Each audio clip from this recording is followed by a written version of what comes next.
आपण पाहत आहात लोकप्रबोधन, सर्वसामान्य जनतेचा हक्काचा न्यूज चॅनल। हिंगोली शहराच्या स्वच्छतेसाठी नगरपालिकेकडून 700 व्यापाऱ्यांना डस्टबिनचे वाटप। या नगर परिषदेच्या अध्यक्षपदी सौ रेखा श्रीराम बांगर निवडून आल्याच्या नंतर आम्ही हा संकल्प घेतला की या शहरामध्ये मार्केटमध्ये डस्टबिनचा वाटप करायचा। आणि पहिल्या मीटिंगमध्ये हा ठराव घेतला आणि तो सर्वांनी मध्ये पास झाला आणि आज त्या ठिकाणी त्या डस्टबिनचं वाटप या पूर्ण शहरामध्ये होत आहे।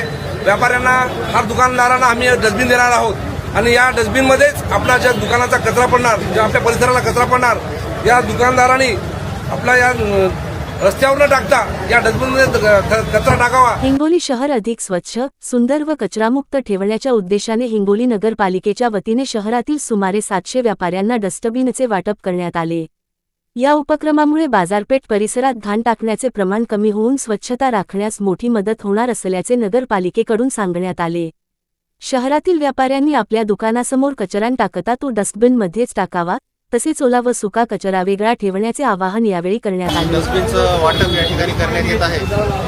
माननीय श्रीरामदादा बांगर यांच्या संकल्पनेतून सर्व व्यापाऱ्यांना या 120 लिटरच्या डस्टबिन उपखंडातून जवळपास 600 डस्टबिन नगरपालिकेने खरेदी केलेले आहेत आणि शहरातील सर्व व्यापाऱ्यांना या डस्टबिनचं वाटप आज करण्यात येत आहे। मी नगरपालिकेमार्फत सर्व व्यापाऱ्यांना आवाहन करतो की त्यांनी आपल्या आस्थापनेमध्ये निर्माण होणारा कचरा या डस्टबिनमध्ये टाकावा। स्वच्छ हिंगोली, सुंदर हिंगोली हा संदेश देत नगरपालिकेने नागरिकांनीही स्वच्छतेत सहभाग घ्यावा असे आवाहन केले।